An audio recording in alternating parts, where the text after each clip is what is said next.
I Riya Thakur and today I will you discuss about biogeochemical cycle. ये जो topic है वो ecology से रिलेटेड टॉपिक है और ये BSc final year NMSC third sem के लिए बहुत ही इंपॉर्टेंट टॉपिक है और सीएसआईआर नेट की सिलेबस में भी है।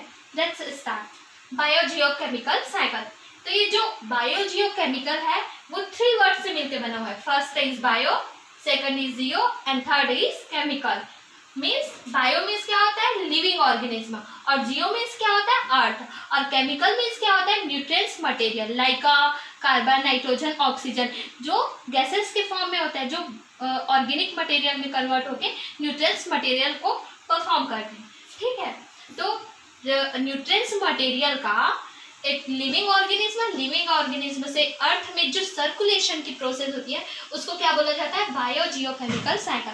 साइकिल मीन्स होता है सर्कुलेशन, या फिर हम ये भी बोल सकते हैं कि जो भूमंडल होता है जहाँ जीवन संभव होता है उसको क्या बोला जाता है बायोस्फीयर। तो बायोस्फीयर को 3 टाइप्स में डिवाइड किया गया है, लिथोस्फीयर, हाइड्रोस्फीयर एंड एटमॉस्फेयर।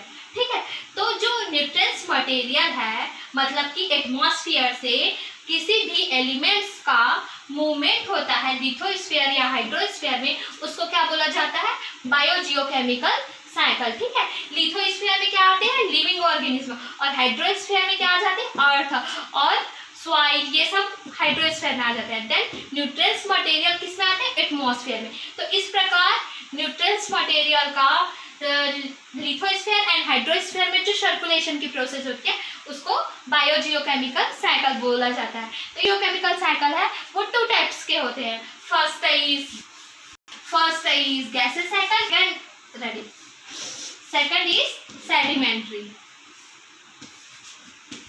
तो ये जो बायोजियोकेमिकल साइकिल है वो 2 टाइप्स के होते हैं। First is gases cycle, second is sedimentary cycle. Gases cycle में क्या क्या आएंगे कार्बन, नाइट्रोजन, ऑक्सीजन, हाइड्रोजन, इन लोगों का जो सर्कुलेशन की प्रोसेस होगी उसको गैसेस साइकिल बोलेंगे। और सेडिमेंट्री साइकिल में क्या होगा कैल्शियम, पोटेशियम, फास्फोरस, सल्फर, इन लोगों का जो सर्कुलेशन की प्रोसेस होगी उसको क्या बोलेंगे सेडिमेंट्री साइकिल। गैसेस साइकिल में क्या होता है कोई भी चीज को गैसेस को प्लांट फूड मटेरियल के कोई भी चीज के निर्माण के लिए क्या करेंगे प्लांट्स फूड मटेरियल के निर्माण के लिए गैसेस को एब्जॉर्ब करते हैं। उसके बाद उस गैसेस के द्वारा फूड मटेरियल बनाएंगे, उसको कौन ग्रहण करेगा एनिमल्स ग्रहण करेंगे। उनके बाद जब उन दोनों की डेथ हो जाती है तो वो डिकम्पोज हो जाते हैं और फिर से ये जो सभी गैसेस हैं वो किस में चले जाते हैं एटमॉस्फेयर में। तो आज हम सिर्फ कार्बन साइकिल को रीड करेंगे, उसके बाद जो नेक्स्ट वीडियो होगा उसमें हम नाइट्रोजन साइकिल, ऑक्सीजन साइकिल, अलग अलग साइकिल्स जो होगा उसको स्टडी करेंगे।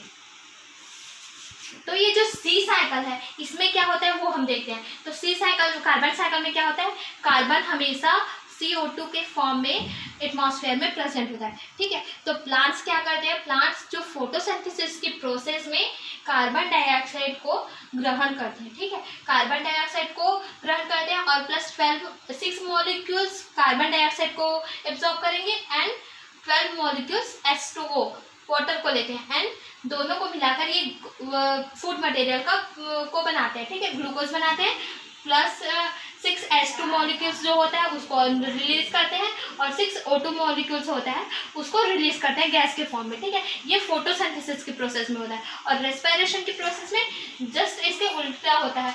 6 CO2 जो मॉलिक्यूल्स होता है उसको ये रिलीज करते हैं। ठीक है, अब इसको हम साइकिल के फॉर्म में देख लेते हैं फॉर्म में कैसे होता है इसको रेडी। तो अब हम इसको साइकिल के फॉर्म में देखते हैं कि साइकिल के फॉर्म में कैसे होगा।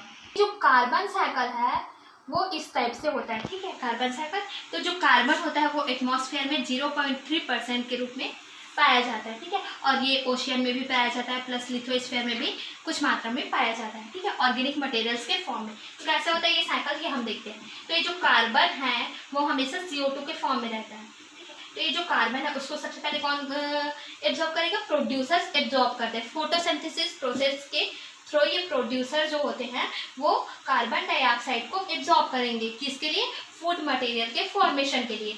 तो पूरे कार्बन डाइऑक्साइड का ये यूज नहीं करते फूड मटेरियल के निर्माण के लिए, तो आधी मात्रा में फूड मटेरियल्स के निर्माण के लिए यूज करेंगे और आधी को ये एटमॉस्फेयर में रेस्पिरेशन प्रोसेस के थ्रू ये एटमॉस्फेयर में रिमूव कर देते हैं। ठीक है, अब ये प्रोड्यूसर एब्जॉर्ब किए उसके बाद ये प्रोड्यूसर के द्वारा ये जो फूड मटेरियल का निर्माण करेंगे, अपनी प्लांट बॉडी का निर्माण करेंगे, उसके बाद ये प्रोड्यूसर्स को कौन एब्जॉर्ब करते हैं?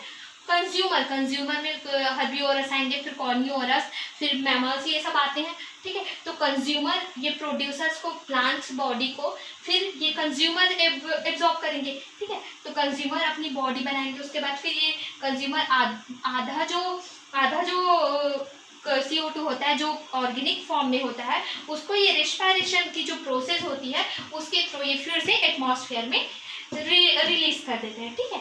ये साइकिल हो गया। अब फिर इधर देते हैं, फिर जब ये प्रोड्यूसर एंड कंज्यूमर का जब डेथ होता है तो ये नॉन लिविंग फॉर्म में हो जाते हैं, जो ऑर्गेनिक मटेरियल के फॉर्म में हो जाते हैं। तो ये ऑर्गेनिक मटेरियल्स का जब डिकम्पोजर होता है, अपघटन होता है, तो ये फिर से अपघटन के प्रोसेस के थ्रू माइक्रो ऑर्गेनिज्म के द्वारा इनका अपघटन होता है, ठीक है। तो माइक्रो ऑर्गेनिज्म के द्वारा इनके अपघटन के फलस्वरूप ये फिर से एटमॉस्फेयर में CO2 के फॉर्म में चले जाते हैं, ठीक है। या फिर ये जो नॉन लिविंग जो ऑर्गेनिक मटेरियल्स होते हैं, ये जो प्रोड्यूसर एंड कंज्यूमर का जो डेड बॉडी होता है उसको या फिर ये मिट्टी में दबा दिया जाता है, तो ये फॉसिल्स बन जाते हैं। तो ये जो फॉसिल्स है वो अनेक वर्षों तक रखे रहने पर ये फॉसिल फ्यूल्स के रूप में हो जाते हैं, ठीक है। फॉसिल फ्यूल्स कौन कौन सा होता है? पेट्रोलियम हो गया और कोयला हो गया, ये सब, ठीक है। तो ये फॉसिल फ्यूल्स को जब हजारों वर्षों के बाद जब जलाया जाता है तो ये जलाने की प्रोसेस के द्वारा फिर से ये जो कार्बन डाइऑक्साइड है वो गैस के फॉर्म में कन्वर्ट होकर वो एटमॉस्फेयर में रिलीज हो जाते हैं। इस प्रकार क्या होता है, जो एटमॉस्फेयर में 0.3% के रूप में जो कार्बन डाइऑक्साइड प्रेजेंट होता है, कार्बन प्रेजेंट होता है, वो इस प्रकार से सर्कुलेट होती रहती है। एटमॉस्फेयर से लिथोस्फेयर से हाइड्रोस्फेयर, और इस प्रकार साइकिल चलती रहती है। तो ये बायोजियोकेमिकल साइकिल क्यों इंपॉर्टेंट है, कार्बन साइकिल क्यों इंपॉर्टेंट है? क्योंकि इसके थ्रू जो इन्वायरमेंट की जो संतुलन है वो बने रहती है। इस वीडियो में हम लोग सिर्फ सी साइकिल को रीड करेंगे, फिर नेक्स्ट वीडियो में नाइट्रोजन साइकिल, ऑक्सीजन साइकिल को रीड करेंगे। Thank you.